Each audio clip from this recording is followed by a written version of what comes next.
గుత్తొంకాయ కూర. అసలు ఈ కూర అంటే ఇష్టం లేని వాళ్ళు ఎవరైనా ఉంటారా? అందరి ఆల్ టైమ్ ఫేవరెట్ కర్రీ ఇది.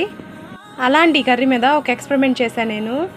మామూలుగా ఇవి నూనెలో డీప్ ఫ్రై చేయాలి కదా స్టఫింగ్ పెట్టుకున్న తర్వాత. స్టఫింగ్ కోసం అయితే అల్లము వెల్లుల్లిపాయలు కొంచెం జీడిపప్పు ఆయిల్ వేసి నీళ్ళే వేయకుండా మెత్తగా గ్రైండ్ చేసుకున్నాను నేను. గ్రైండ్ చేసుకొని స్టఫింగ్ రెడీ చేసుకున్నాను.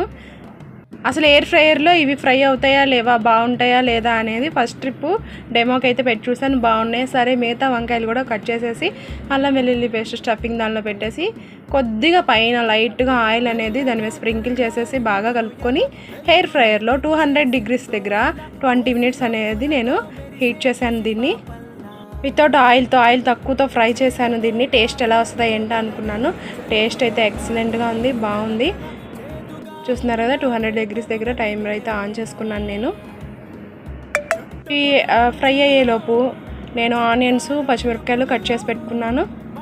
చూస్తున్నారు కదా ఎయిర్ ఫ్రైయర్లో ఎలా ఫ్రై అయినాయో.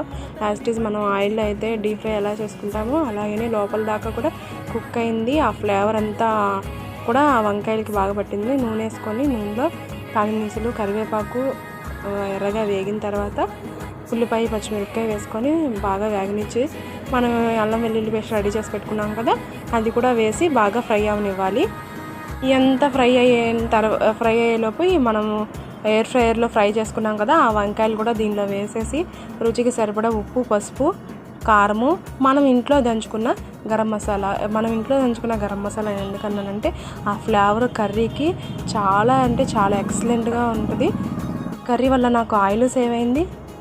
కర్రీ టేస్ట్ కూడా బాగుంది. రేపటి వీడియోలో మళ్ళీ కలుస్తా. Stay tune all.